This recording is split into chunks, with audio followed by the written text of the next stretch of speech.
Buonasera.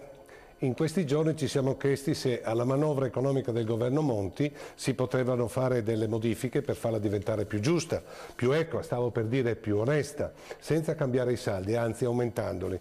Il ministro Fornero ha detto che la manovra è equa, ma questa manovra è tutto tranne che equa, perché aumentare le accise sui carburanti, riproporre l'ICI sulla prima casa anche per chi ne ha solo quella, come pure innalzare pesantemente l'età pensionabile per chi vedeva vicino il traguardo, mentre per i dipendenti e funzionari della Camera e del Senato del Quirinale e della Consulta la nuova regola non viene applicata, non mi pare sia una scelta giusta.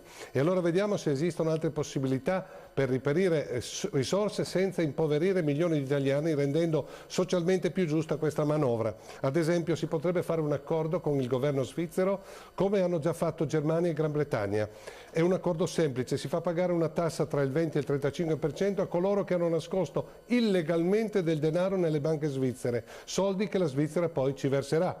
Questo accordo, che ripeto è già stato firmato dalla Svizzera con Germania e Gran Bretagna, secondo molti analisti si porterebbe un incasso di 14-15 miliardi di euro. Di questo accordo il presidente Monti non ne vuol sentire parlare perché l'Unione Europea sta sollevando critiche per un'incompatibilità con le direttive sul risparmio, per cui l'Unione Europea ha delle perplessità, ma non lo ha vietato affatto, non ha aperto nessuna procedura di infrazione alla Germania e all'Inghilterra, che nel frattempo hanno incassato dalle banche svizzere diversi miliardi di euro, imposte che non pesano sui cittadini onesti di quei paesi.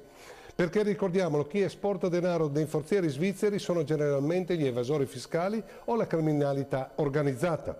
Un'altra possibilità per recuperare denaro senza impoverire milioni di italiani è quell'asta sulle frequenze televisive che porterebbe alle casse dello Stato dai 4 ai 6 milioni, miliardi, come dice qualcuno. Il governo Berlusconi ha deciso di assegnarle gratuitamente attraverso il cosiddetto beauty contest, ovvero assegnarle a Mediaset, alla Rai e alla 7, le più attrezzate in questo campo, senza far pagare loro neanche un euro. Regalare un bene pubblico come le frequenze mi sembra un fatto semplicemente scandaloso.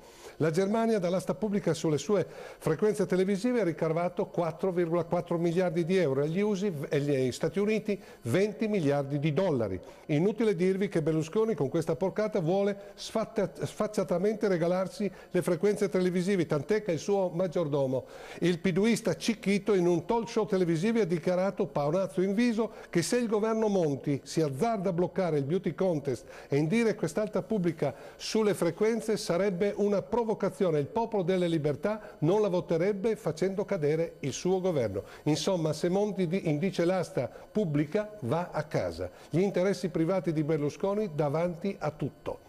Si potrebbe poi rinunciare all'acquisto dei 131 cacciabombardiere F-35, risparmiando oltre 18 miliardi di euro, che sarebbero anche una pesante ipoteca per i bilanci dei prossimi anni. In un momento in cui si chiede la creazione di un esercito europeo, spendere questi miliardi per questi cacciabombardieri mi sembra davvero assurdo.